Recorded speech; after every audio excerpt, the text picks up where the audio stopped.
China has been subject to much mainstream media distortion and outright fabrication in recent years.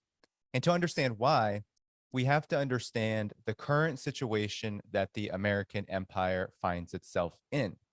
So, beyond the incessant lies of a so called China threat, resides the cold, hard reality that the United States is a declining empire. Its capitalist economy is in tatters, mired by inflation, chronic underemployment, cyclical economic crises, stagnation, and of course, worsening living standards. Furthermore, the US's reputation as a heavy handed national security state and purveyor of endless war abroad has greatly diminished the US's prestige worldwide. Oppressed nations in all corners of the globe have reaped few benefits from the US's status as a unipolar superpower, and indeed, they have reaped many costs. They are in some ways quite literally starving for alternatives to the US's go to policies of austerity and endless war. Now, enter China. China is a growing market economy with a socialist governance system that has proven itself both resilient and industrious in the face of immense global challenges. Average economic growth over the last 40 years in China has hovered somewhere between 6 and 12%. What was once one of the poorest countries in the world prior to 1978 will surpass the United States as the top economy in GDP, gross domestic product terms, within the next decade. Of course, this is a huge blow to the ego and American exceptionalism embedded in the hearts and minds of the US's ruling elite. But there is much more to the pivot to Asia, what I call the pivot to war with China, than a fierce desire to maintain economic supremacy. It has been decided in the halls of Washington, and of course, more importantly, their corporate overseers, that China's economic and political model cannot be allowed to take center stage worldwide. This is because China's primary pursuits are not austerity, war, or hegemony. China has eliminated extreme poverty, massively reduced pollution within its own borders through investment in ecological preservation and restoration. It has become a world leader in infrastructure development and high technology. Chinese people are living longer than their US counterparts, and corporations no longer view China as simply a massive, cheap labor market. This is just the tip of the iceberg of what the Chinese people have accomplished since winning true independence and sovereignty in 1949. Furthermore, China is a world leader in the development of multipolarity. Its opposition to unilateral sanctions and militarism is coupled with a commitment to solidarity with the global South. South South cooperation is most starkly seen in massive multilateral efforts like the Belt and Road Initiative, which has brought tangible benefits to Africa, Asia, and Latin America. For example, China leads the world in high speed rail with about 35,000 kilometers in China and has been able to bring this incredibly important infrastructure to Laos, with similar projects underway in Thailand and Indonesia. The World Bank has long admitted that the thousands of projects within the Belt and Road Initiative have already reduced extreme poverty worldwide, and the IMF has also admitted that China has made up over 70% of global poverty reduction in the last 40 years. In other words, the threat of a good example, one that is fast becoming an alternative to US hegemony, is what is driving the US and whatever allies it can kind of organize up, explains this aggression toward China. Mainstream media headlines have only become more absurd, especially in the last half decade or so, with the latest scandal, if anyone has been following, now being whether Chinese youth are bizarre for turning mango pits into fun accessories and even pets with the right care. China is quote unquote bad, and anyone who questions this narrative is an agent of the Communist Party of China. Cold War McCarthyism has returned, or to be more precise, it has never really left. There is an immense pressure to conform to anti-China rhetoric, as it could cost you your livelihood if you're a Chinese or Chinese American scientist operating in America, or worse, you could land in prison or be completely censored off the face of social media. I have been to China twice during this period of heightened Cold War-esque tensions. The first time was in 2019, where I was able to visit Xinjiang Uyghur Autonomous Region, the location of the most intense anti-China propaganda campaign engineered by the likes of the National Endowment for Democracy in the United States government. Last month, I visited China again as part of a delegation for an organization called the Chinese Association for International Understanding, or CAFU for short. The delegation was organized around a conference in Beijing called the Third Dialogue on Exchanges in Mutual Learning Among Civilizations. Over 400 politicians, diplomats, scholars, and other dignitaries from around the world participated, many of them from the global south. This year's conference focused on the significance of the Global Civilization Initiative proposed by Xi Jinping earlier this year and its application to the current global situation. Speeches and dialogue sessions centered on how peaceful development, respect for civilizational diversity, and cultural understanding could be fostered under increasingly difficult global conditions and circumstances. My delegation, which was about 15 people, included people from Russia, Egypt, Ireland, Cameroon, Kenya, among other countries in the global south. We traveled as this small group to 4 cities. We started in Beijing, the location of the conference, then went to Lanzhou, which is in western China's Gansu province bordering Xinjiang, Dhaiphong, which is in the same province, and then we ended in Shanghai. For 11 days total, we met with public officials, visited cultural institutions, and engaged in tourism. And here are just a few highlights from the trip.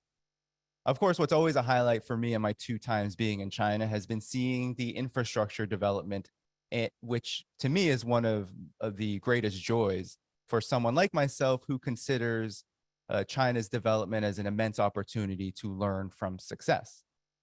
Experiencing things like the fast and cheap and efficient subway system, or the high-speed rail system, or the clean streets of large cities really does come as a shock when you witness it. Being a veteran of the US's big cities now, I can tell you that cab rides are incredibly inexpensive, for example. In Beijing, I traveled more than 25 miles in one ride for just 17 US dollars. My ride to the airport to go to China was nearly $100. Of course, there are few experiences like the tourism experience of taking a ferry on the Huangpu River in Shanghai and seeing the light shows. Another highlight, and I think this is more important to the purposes of my trip, was being able to experience the people-to-people culture, the community, the ways in which Chinese people operate within cultural, social, and economic life. So in Danhuang, which is a desert oasis city that's actually less than 1 million people large in Gansu province, is home of one of the more bustling tourism areas in China for the people of China. And the most famous site there is the World Heritage Site of UNESCO, the Magao Grotto Caves.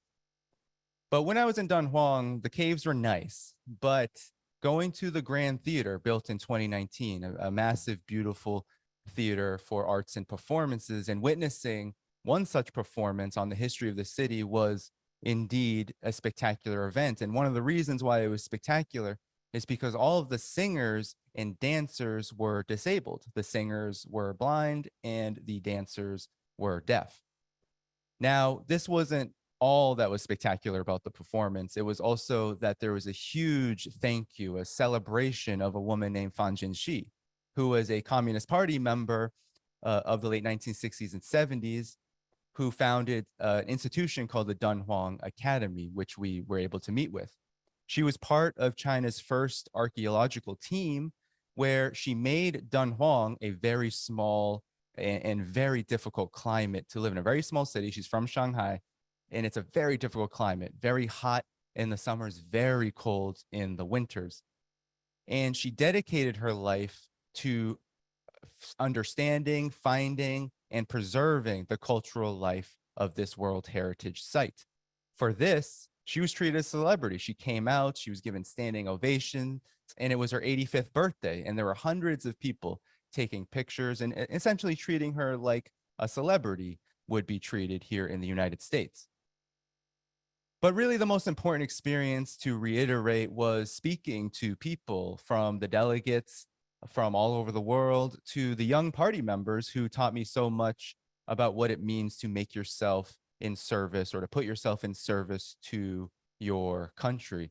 And we had a few young party members on this delegation who talked to me about why they joined the Communist Party of China. And the biggest reason for them was to be able to be a part of something bigger than yourself, and to be part of making China a strong country, one that people can be proud to live in. I was asked many questions about why the United States was on a collision course for war with their country over issues like Taiwan.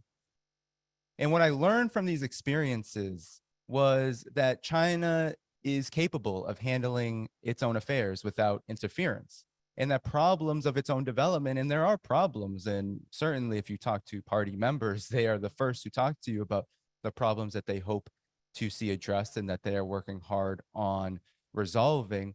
But indeed, they are exaggerated by the West, and it completely, at what we hear in the mainstream media, it completely negates the Chinese people's confidence that life will continue to get better. And so I saw this as an opportunity to learn from people who are doing the hard work of building people-to-people exchanges. And I believe that the progressive legacy of Pacifica is so important to uphold and develop, as only true independent media can take the risks necessary to break the barriers of Cold War propaganda. And I saw this trip as a huge part of that. What was truly astounding to me as well was just how badly the United States has damaged relations with China. I was the only American on the tour, which was in part incidental to the fact that I was invited as part of an organization that I helped co-edit called Friends of Socialist China. And what was quite obvious when I was there was that the last several years of targeting Chinese institutions in the US, like the Confucius Institute, the witch hunts that have occurred on Chinese scientists, and the growing anti-Asian racism across the board in the US, and not to mention the constant China bashing in the Western mainstream media that occurs at all levels, has made a real enormous impact on people-to-people exchanges. So what this means is that people don't really know the real China, and there is not really a lot of interest in even going, because if people in the United States understood China better, then we might see a different situation in terms of public opinion, which right now reflects an extremely negative posture. It is also likely that this push to war, which is replete with hundreds of military bases, hundreds of thousands of US troops, and constant provocations in Taiwan, a military encirclement campaign, would be more well known and likely far less acceptable. The job of independent media is to put the truth ahead of corporate interests and to play an important role in fostering true peace on the road to a more just world for all. This is why defending Pacifica's legacy as an alternative to corporate warmongering is important now more than ever. And I am grateful to have been able to speak today here and be a small part of that process. Thanks so much. Thank you for tuning in to my latest video. I appreciate all of your support. This channel, however, needs your help. I am seeking to make this channel more sustainable in the long term and upgrade necessary equipment to ensure that this work continues onward and makes progress to give you all of the geopolitical analysis that you all deserve. For that reason, I'm asking you to become a member of my Patreon community at patreon.com/DannyDhaiphong. You can find that link in the video description or in the pinned comment below. For whatever amount you choose to give, just know you are supporting independent media that you can't find anywhere else. Thank you so much, and I look forward to the next video.